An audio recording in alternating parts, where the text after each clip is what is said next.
Okay, well, good afternoon, everyone, and welcome to this information session on the 2026 Civil Society Fellowship for Eastern Partnership countries. So I'd like to welcome all of you and those who are joining us right now. This presentation will be recorded, the webinar will be recorded, and you'll be able to see it later if you missed the beginning, but anyway, we will proceed as such. So, as I already said, my name is Olga Kinelli. I'm the team leader of the Eastern Partnership Civil Society Facility project that is funded by the European Union. And today we would like to present to you how to make your application for the first call of 2026 of the Eastern Partnership Civil Society Fellowship. So today, within this hour and a half, we will cover the following. So first of all, we'll cover the two types of fellowship, civic digital and community engagement. We will also describe the specific focus of this call on civil society resilience. We will present you the success factors for a fellow and go very detailed manner. We will go over the application process. You will be able to ask questions in writing. Some of you already found the webinar chat, so please do that. As I said, this presentation will be recorded, will be presented, and some of the questions and answers will also be there. Well, first of all, I wanted to draw your attention, if you haven't heard about our project first, so we'd like to share some information. So, because this fellowship is not the only part of the project that we're doing. It's a flagship project of the European Union to support civil society in the Eastern Partnership countries. So the project started this phase of the project started in June 2021 and will continue until the end of April 2028. I would ask you all to take note of the project's website, and you will be able to find various opportunities and more information and various resources about the project on this website. So in brief, there are 6 components of the project, and they are designed to support civil society in the Eastern Partnership countries from various sides. Well, first of all, it's a capacity building activities, providing courses, training, webinars, coaching, and other capacity building opportunities for civil society organizations and activists in these countries. Since you already expressed interest in this fellowship, you will understand that this is one of the components of the project. We also conduct civic tech activities. Specifically, we are organizing annual hackathons to support civil society in designing or prototyping and designing civic tech solutions that help civil society implement their activities better. We also provide various civil society networking and ad hoc support opportunities for both organizations and at the request of EU delegations in the Eastern Partnership countries. We're also doing capacity building on effective communication by organizing country-specific communication campaigns, and many of you, or some of you at least, probably already heard about this opportunity or maybe even participated in them. So those of you who already touched us in some other capacity, you're specifically welcome. And of course, we are designed to provide better support to European Commission and the EU delegations in the Eastern Partnership countries by mapping, analysis, studies, and research, so that European Commission is better targeting their support to civil society to the needs of the people. So it's very important for us to have equip European Commission with the current information, and that's why we monitor situation in each country, and we try to support them in better targeting European Union support to the needs of the civil society. So this is briefly what the project is about. It's implemented by the company called GDSR Limited, located in Ireland, with a few consortium partners from Spain, Ukraine, and other Eastern Partnership countries. And so without any further ado, we'll move on to the substantive part of this presentation and work more closely on the fellowship call for first call of 2026 for the fellowship. Simon, the floor is yours. Thank you, Olga. You are all watching this because you're interested to become a civil society fellow. So I'm going to tell you a little bit about the different types of fellowship and the benefits that you might get if you're successful. Before that, a reminder that if you have any questions, please use the Q&A function because it helps us then to keep track of your questions.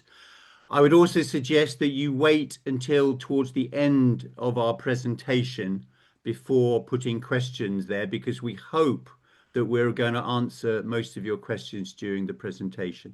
So we're going to take about 20-25 minutes to go through all of the issues. And I wanted to start by explaining about the two different types of fellowships and the benefits that fellows receive.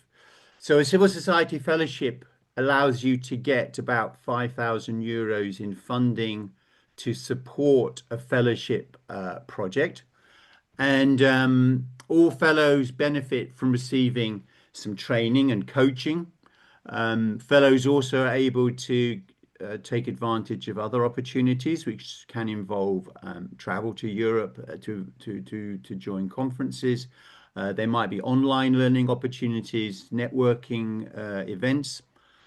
And if you're successful to get a fellowship, then you'll become part of the fellowship alumni, which is now more than 200 fellows. So it doesn't matter what type of fellowship you apply for, the benefits are the same.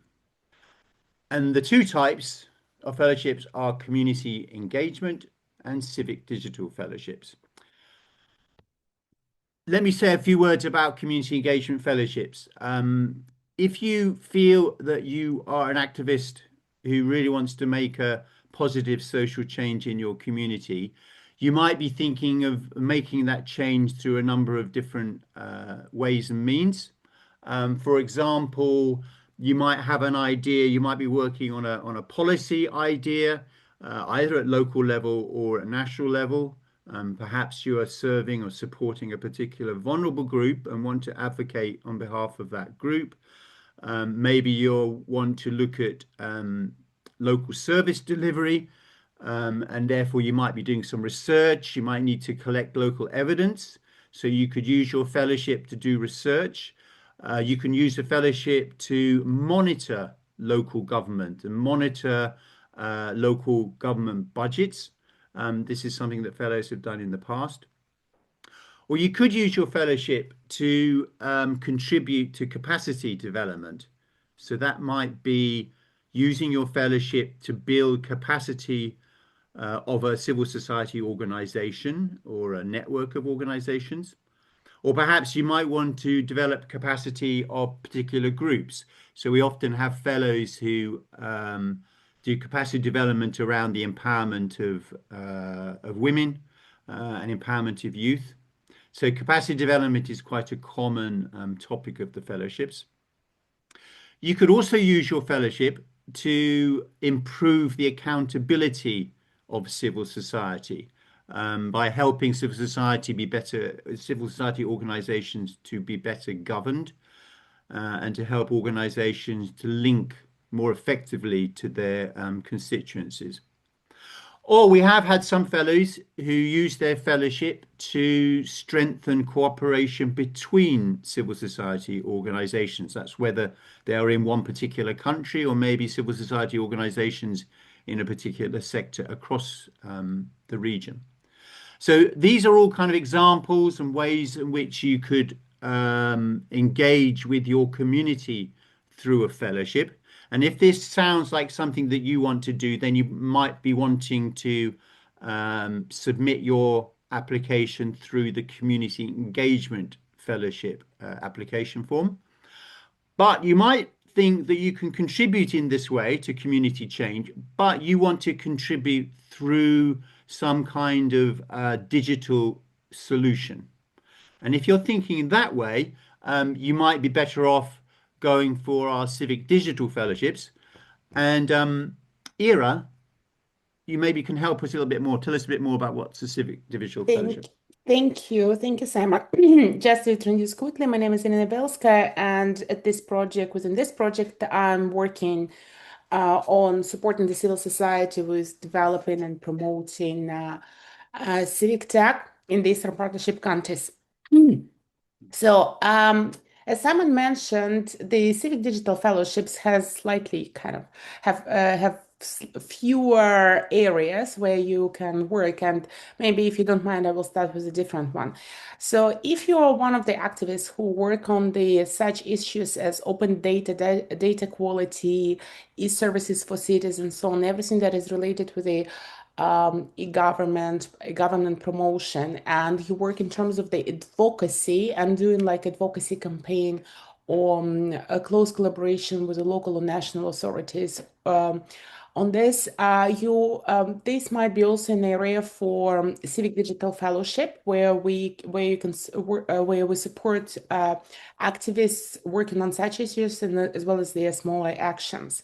The second area, which is also related, it's so the first one is very kind of is more theoretical. The second one is more practical. This is where you work on making some data available or generating and producing new data. We had a few fellows who worked on that, and Olena will be talking later about giving you an example of the Ukrainian fellow, for instance, who worked on those things. That if you're in the data field, you will understand this. So we talk about the creating new data sets or making existing data sets machine readable and available for further reuse by civil society and citizens. And as Simon said, if you would like to change something in your community, create new opportunities to address some of the current challenges, societal challenges, and you either have an idea in mind for a digital tool, for an IT tool that can help you with, or you already have such a tool in your organization, but you know that it needs a good upgrade because of an eye, for instance, or because it needs to kind of, feel the the current expectations of your users. We can also help you with this. So that would be areas of where you can develop new civic tech solutions or promote and expand the existing ones. I'm here if you have any further questions, please send them in chat. In the Q&A, I'll be happy to support you further. Thank you. Thanks, Ira. So we hope that already you're getting some inspiration from the kinds of fellowship projects that you could implement. If you go to our project website, you'll find there are quite a lot of stories about what civil society fellows have done or are doing. And there is a dedicated portal where there's a database actually, so you can look to see what fellows have been doing over the last few years. The graphic on the screen here just gives an idea of the spread across the countries, the themes and the functions of fellowships that we've had up until the end of last year. So by the end of last year, we had 200 fellows. And you can see here, so for example, in terms of themes, youth empowerment is a really popular theme that we see within fellowships. Democratic participation, but also environmental resistance is been a popular topic in the last couple of years. So you can see here there's lots of opportunity for you as a fellow to contribute to the change that you want to make. So I would really strongly recommend that you have a look at some of our fellow stories and get a feel for what fellows have done. This will help you to understand what's feasible within a fellowship project. For every call for new fellows, there is usually a particular theme for the call. And for this first call for the 2026 fellowships, the theme is civil society resilience. I will talk more about this later in the presentation, but basically it means that if you have an idea for a fellowship project which contributes or addresses civil society resilience, you can get slightly more points when your concept note is evaluated. But it is not obligatory to respond to the theme. You just have a better chance of success. But I'm going to talk more about that in a short while. Before then, I just want to underline the eligibility issues. As I said, we all hope that you're watching this because you want to be a civil society fellow. So you just need to check off these issues here. You can only be a fellow if you are a citizen of one of the Eastern Partnership countries, one of the 6 countries. You don't have to be resident. We know that for different reasons, some of the citizens are outside of the region. But you do need to be a citizen, and part of the application process asks for proof of that. You need to have good working English. The reason for that is that the fellowship program is a regional one, and English is the common language that we use across the region. And I mentioned that fellows get the opportunity to join join learning events, perhaps to travel, to join networking events. And therefore, English is the common language which is used. So we do ask that you have a working knowledge of English. You have to be 18 years old or older. Any fellows who have already done a fellowship, sorry, you can't apply a second time. So you can't have been a fellow before. We want to be able to see that you have some kind of proven track record within the area of interest that you have in civic activism or in a particular area of expertise. So as also part of the application process, we ask to see a CV. But perhaps most importantly, at the concept note stage, you really have to have a great idea for making a change. So the concept is really, really important at this point. And to help kind of unpack that a little bit more, we're going to give you a few more examples of some successful fellowships from across the region.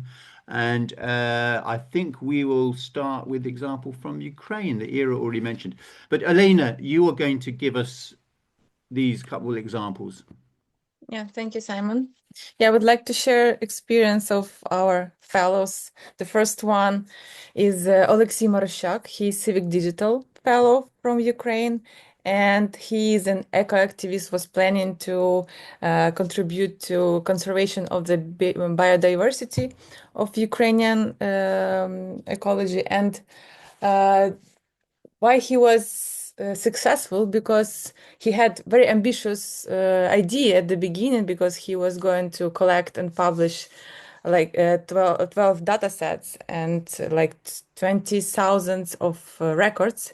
But in his application, he mentioned that he is not very experienced in IT, and he will involve some experts who will help him to collect this data.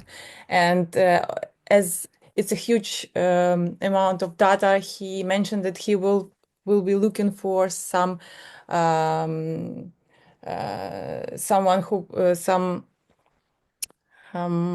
volunteers who will help him to collect all this data. And yes, he was successful because he planned his activities and was all the time he was on time on reporting and everything, because he had a plan at the beginning.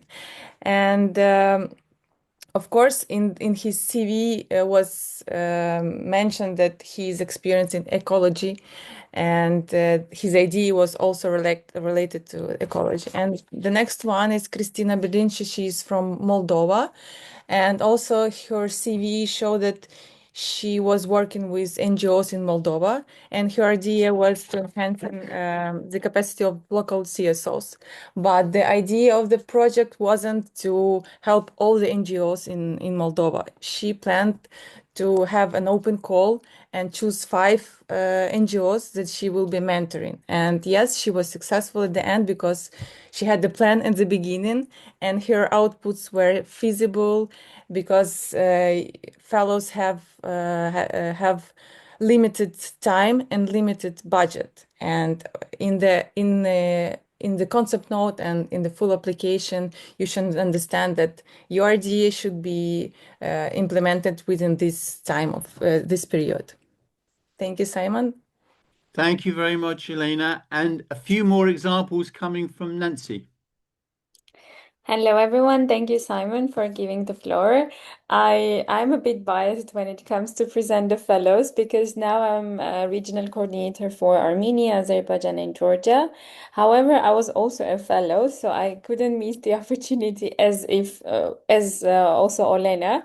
So we were both fellows, and now we joined the team.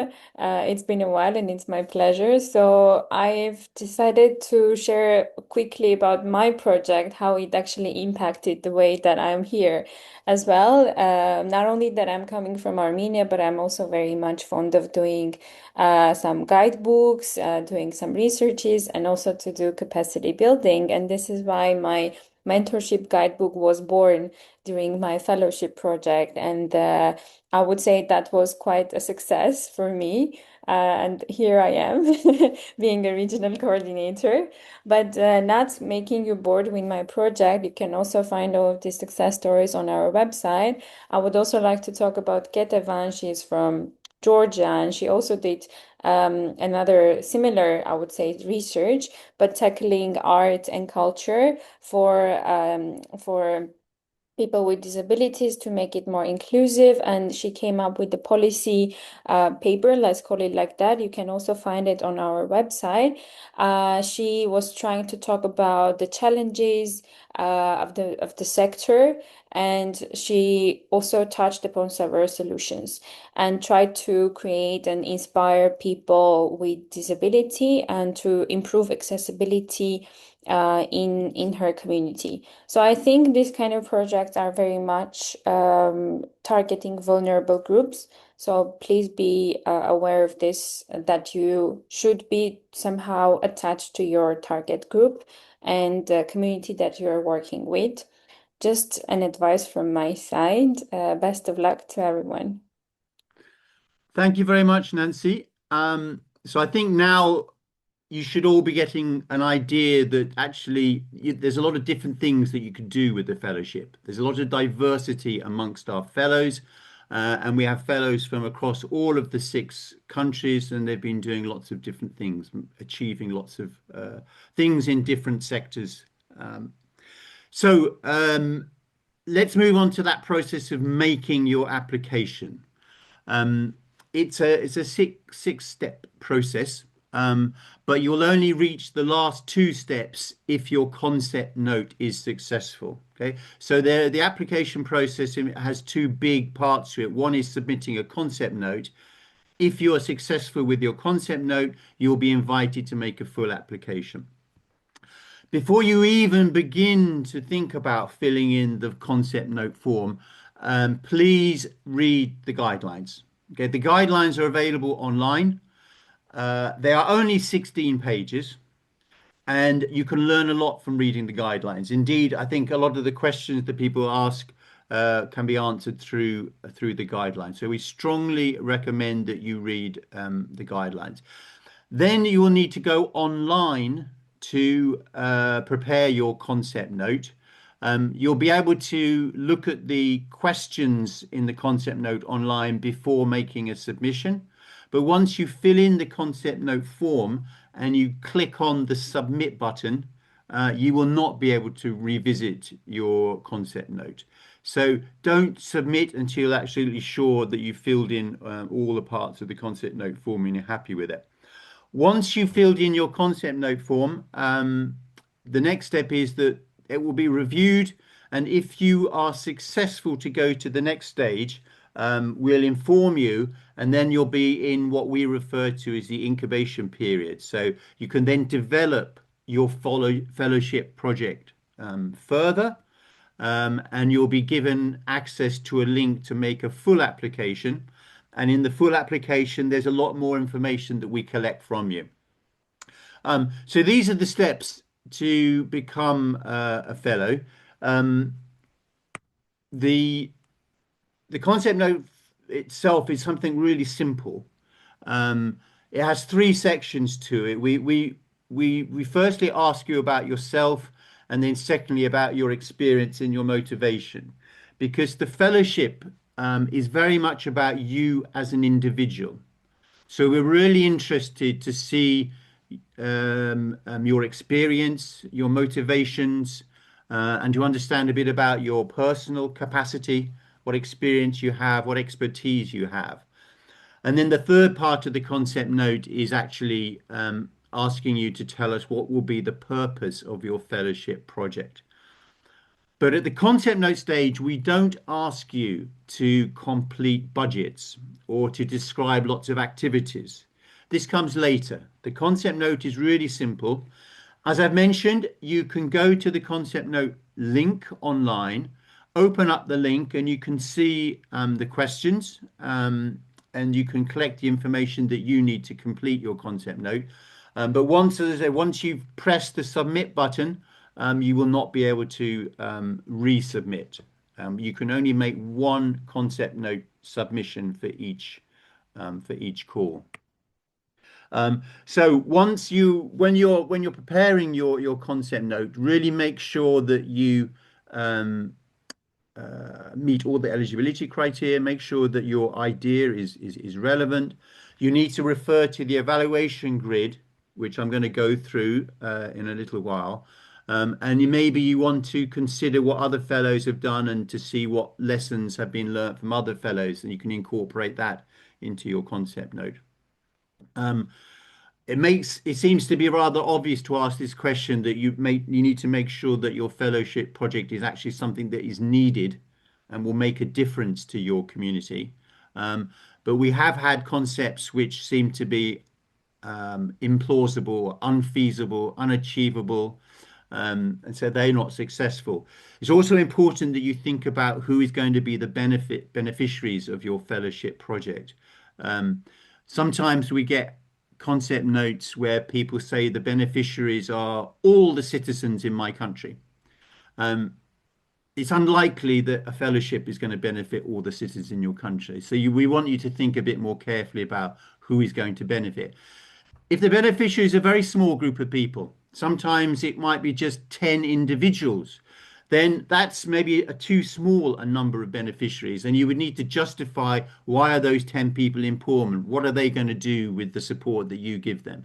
So think carefully about the beneficiaries of your fellowship, and you'll be asked to describe that a little bit in the concept note. At the stage of the concept note, we only ask you to provide one additional supporting document, and that is your CV.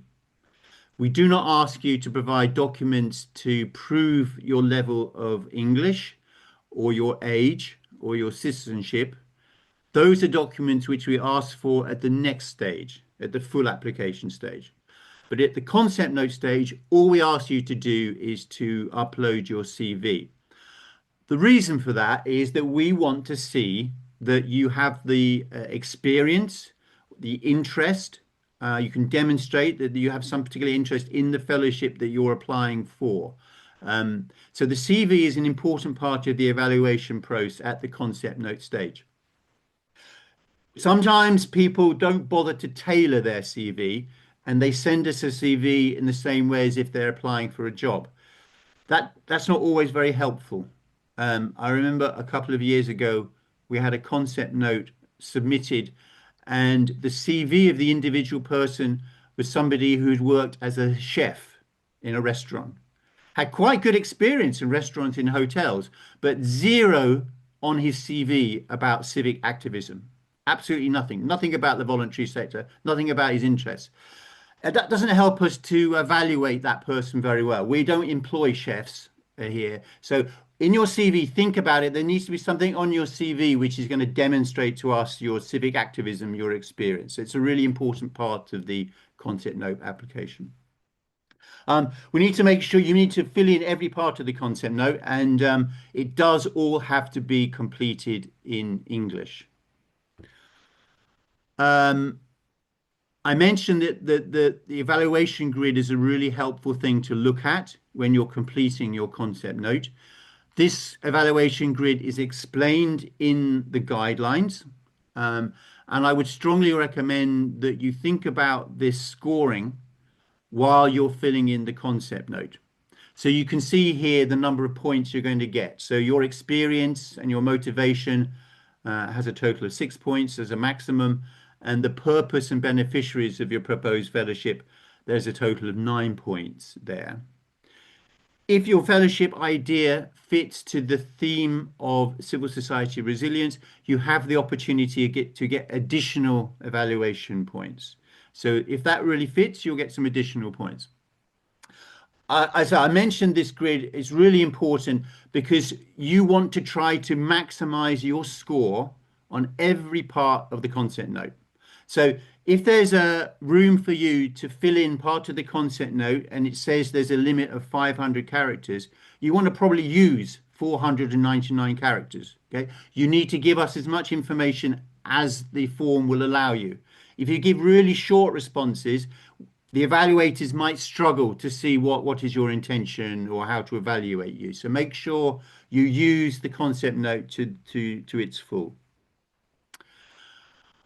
I mentioned that for this call we have a special theme, and if your concept fits to this theme, you have the chance of getting some extra points in your submission, and that means you will have a slightly higher chance of moving to the next stage to be asked to do a full application. But the theme of civil society resilience might seem a little bit abstract or not quite clear. What does this mean? So I wanted to spend a couple of minutes telling you about how you might respond to civil society resilience as a theme. There are probably three kind of domains or areas where a fellowship could contribute to civil society resilience. The first area is about the resilience of organizations. So you might use your fellowship to make a civil society organization that you work with stronger, or a group of organizations that you work with. And you could do this by working on, for example, strategies for making the organizations more sustainable in terms of the resources that they need to operate. Maybe you will contribute to the resilience of the organization by making them more accountable. Or it might be that because of the context of where you're working, it's really important that activists and organizations are able to adapt their capacities, and that volunteers and staff of organizations consider their mental well-being. So this is an area of organizational resilience which fellowships can contribute to, and we've had many fellows who have previously contributed in these areas.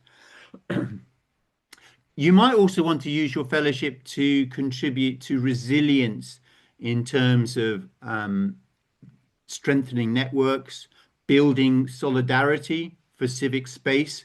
That means helping to mobilize activists to maintain the openness of civic space. It might be you could use your fellowship to bridge social divides. That means to try to bring together different parts of your communities who might normally not talk to each other or meet together. So that's a way to bridge social divides. Or perhaps you want to contribute to this resilience by contributing to building kind of platforms for sharing knowledge and skills from the civil society sector. Or lastly, you might want to use your fellowship to contribute to this area of legal and political resilience. So, for example, that might mean using your fellowship to advocate for a more enabling environment for civil society. In our guidelines, this theme of civil society resilience is explained a little bit more. And there's some more ideas there, and there are reference points, so you'll be able to do a little bit more research to understand what it means. Let me emphasize again that this is a special theme for this call, but it is not obligatory to follow the theme. You know, if you want to make a fellowship application which doesn't fit to this theme, please do. We welcome all applications. But if you feel your fellowship might fit to this theme, that will also be good because we want to build up a number of fellowships that are helping to contribute towards civil society resilience. One of the last things that I'm going to talk about in the presentation, I wanted to end really here, is by mentioning safeguarding issues. Again, maybe this is not quite clear to you what this means. So I'll just say a few words. In the region, across the 6 countries, unfortunately, the context means that civil society activists often struggle with their activities, that it's quite a difficult environment to work in. And we understand that. And unfortunately, in the recent years, the environment has got worse in many respects. But we would really like to encourage those who have an idea to make an application. And if you have any particular concerns, for example, about digital security, if you feel uncomfortable using the online application system for your concept note, please go to our guidelines and you can read there that there is a way in which we can accept an application from you using encrypted email.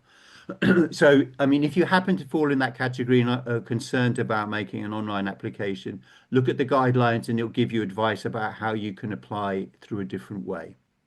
I also want to emphasize that we, as a project, adhere to the principle of do no harm. So if you are successful to become a fellow, we don't want to put you at risk at all. So that might mean how do you receive the funding from us? There are different ways of receiving that. We can work with you on how you might receive funding. Maybe you have concerns about being visible, making your activities promoted, and particularly promoting the EU funding. If that's an issue for you, we can also talk to you about that, and there are ways in which we can help you to overcome that. So we're always here to try to support our fellows. And at this stage of making an application, what we would all say is, please go ahead, make the application. If you're successful, then we will have a discussion with you about any concerns that you might have. We often have fellows who make applications who think they're going to be able to do certain kinds of activities. And then during the 6-month period of implementation, the context in which they're working changes and an activity is no longer suitable. So we talk to that fellow and we allow for activities to be modified for changes. So that's always an option. So please think about your fellowship idea, go to the concept note form, make your submission, and then if you're successful, then we will help you through the incubation phase to help with any issues that you might have. And if you eventually become a fellow, we will certainly be there to support you throughout the implementation. We hope now that you're getting ready to to think about an idea for a fellowship. Please remember that it is a very competitive process, and unfortunately, lots of people who make applications are not successful. So you will see here that only about 30% of all of the concept notes which are submitted go through to the next stage to make a full application. So you can see it's really a really competitive process. If you are successful, you will be notified soon after your concept note submission. Hopefully by the end of this year or the beginning of January, we will notify you if you're successful. Then the period of January and February will be the incubation period. That's where you will have a few weeks to work on your full application. Your full application, you will need to develop a full set of activities and a budget to show us how you want to use the 5,000 euros to support your fellowship activities. So you will have to do a budget for us at the full application stage. And as I've previously mentioned, you will need to upload various supporting documents, which will include proof of language, age, citizenship, and any references or recommendation letters. So that's all at the full application stage. Now, we hope that as many of you as possible manage to get to that full application stage. And if you are, you will see here on our timeline that we are planning to award the fellowships in April. So that's spring of next year. We will make the awards, and then you'll be able to begin implementation from May onwards. Most fellowships are implemented within a 6-month period. So if you have some ideas which are time sensitive that have to take place certain months of the year, please bear in mind this timeline and the implementation phase. The other thing I will draw attention to on this timeline is the submission deadline for your concept notes. 30th of December is when we will close the concept note submission. So make sure you complete your submission before then. And we have an expression of the sooner the better, because those of you who submit your concept notes first, you are more likely to be informed first. And that means that if you're successful, you'll have a little bit extra time to complete your full application. So don't wait until the 30th of December. Please, if you have a good idea and you can do your concept note within the next few days, next couple of weeks, please do that. Don't wait until the 30th of December. Okay, I think that's enough from me. Probably time to look at your questions. And I'm going to Simon, I'll help you with the questions. I know that you've already some of those. Some of those. I just want to remind everyone before we jump to the Q&A, please use the Q&A, not chat. Q&A function to ask your questions, because we will start with the Q&A function and with the questions published there and go from there. And then if the time allows, we go through those that still some of you published in the chat. Okay, Simon, the first one, is it advisable to apply as an individual without support of any civil society organization, or it might diminish the chances of being selected? Okay, good question. The fellowships are for individuals. So you're asked to make the application as an individual. However, we do also ask you about your associations. What organization do you work with? Which organization might be recommending you or giving you a reference? So I would strongly recommend that you have an organization that you can mention in your concept note, because there's a question there which asks about it.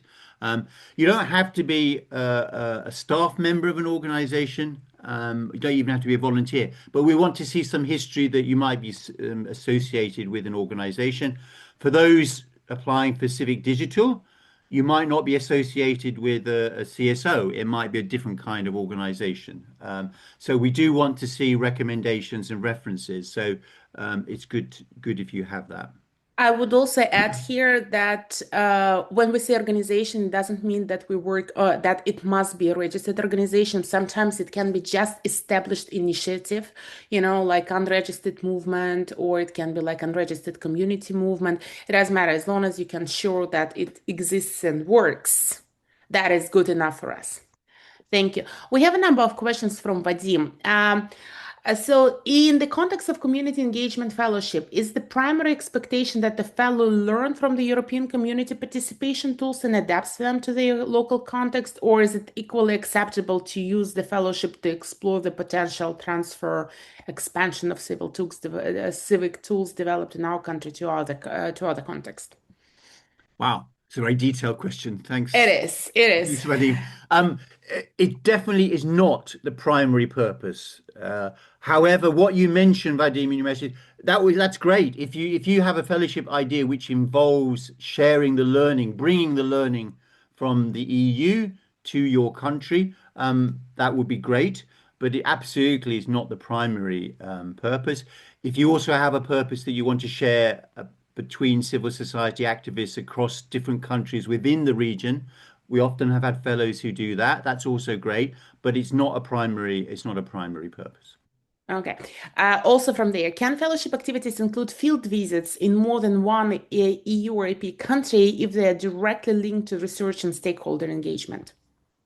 Yes.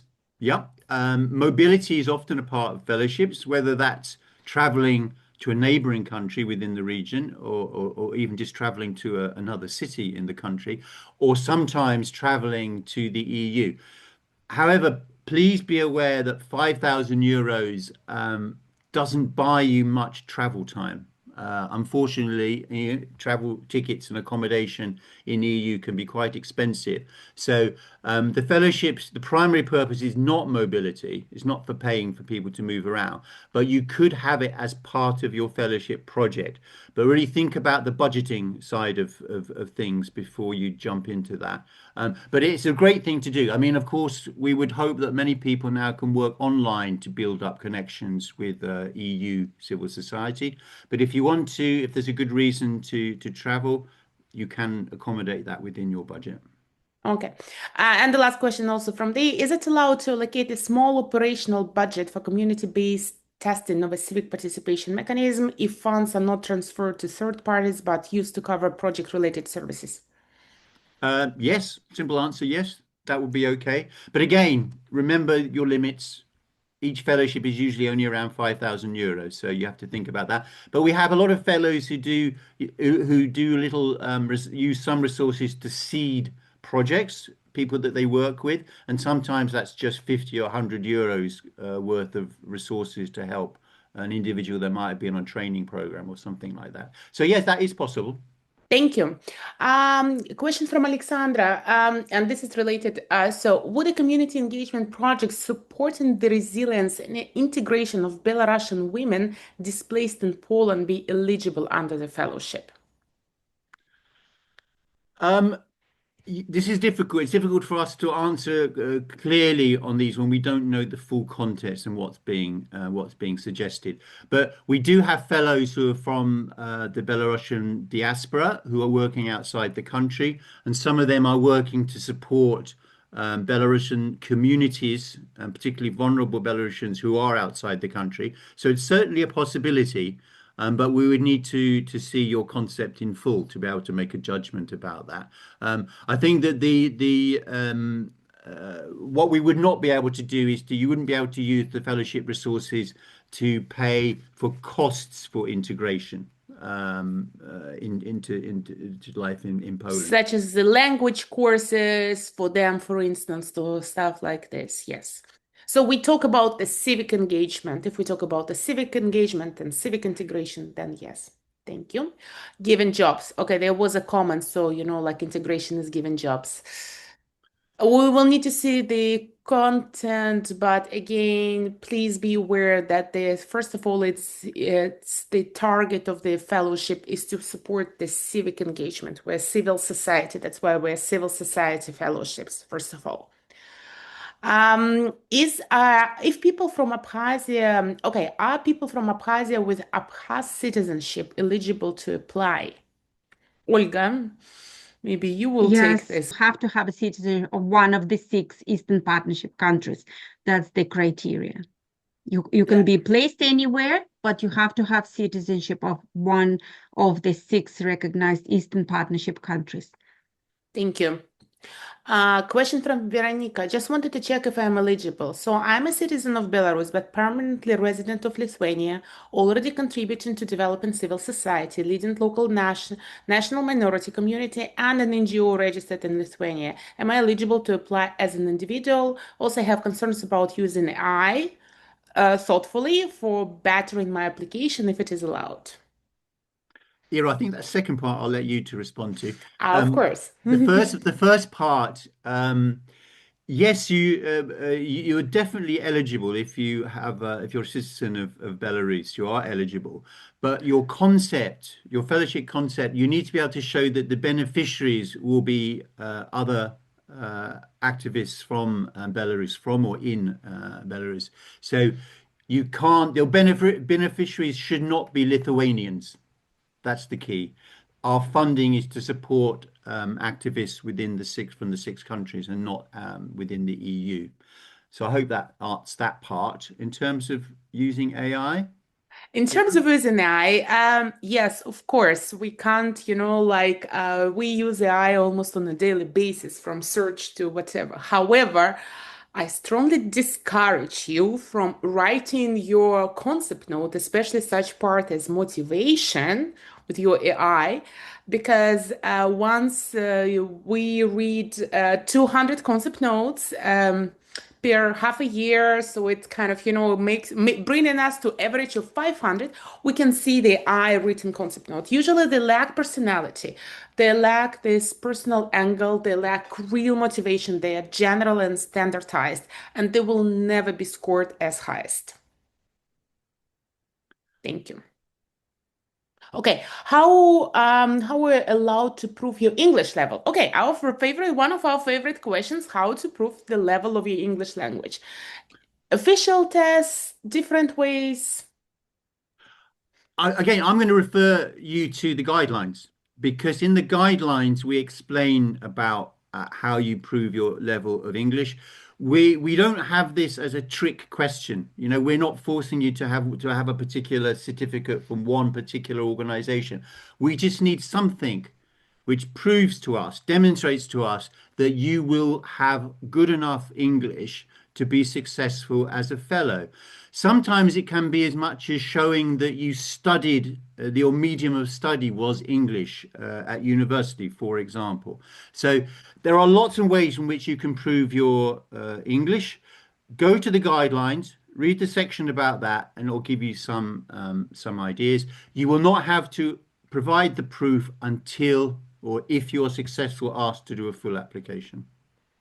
Just to sum up what Simon said, no, we do not require you to go and pass a TOEFL, IE, TSL, Cambridge, whatever other tests. No, there is no requirement for this. There are more ways. Please read the guidelines. Thank you.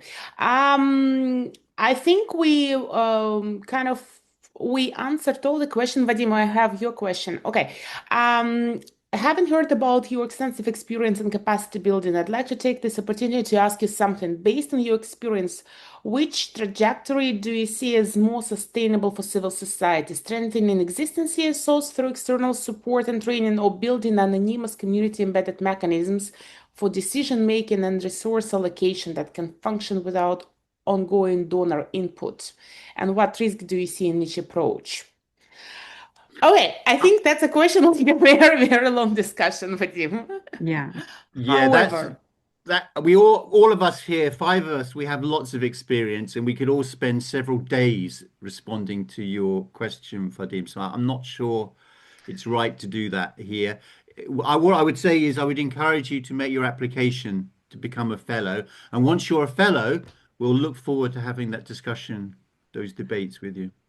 okay, thank you. I'm going through the chat right now to see if anything there, but maybe colleagues, if you have something to There is, comment on. yeah, there was one question, Simon, earlier on, and somebody asked, if I remember, is it only one fellow per one country? Maybe we should notify how many we intend to get during this first call of 2026.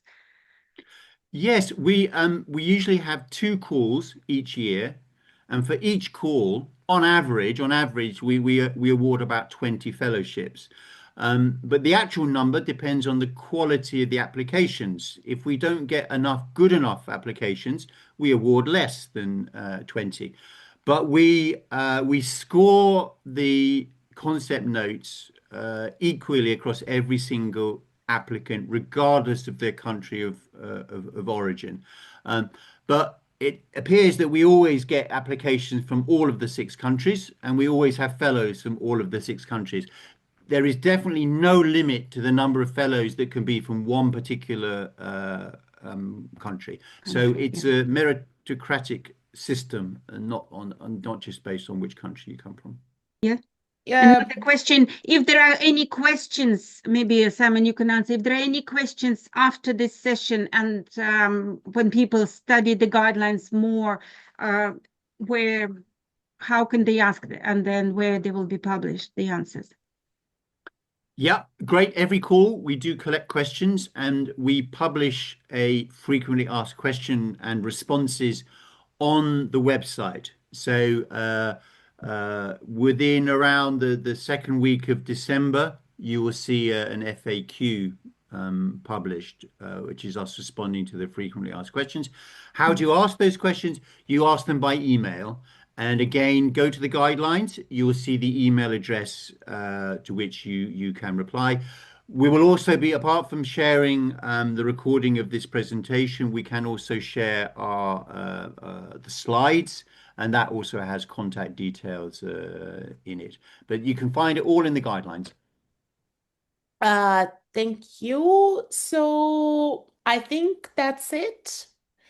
Thank you everyone for joining.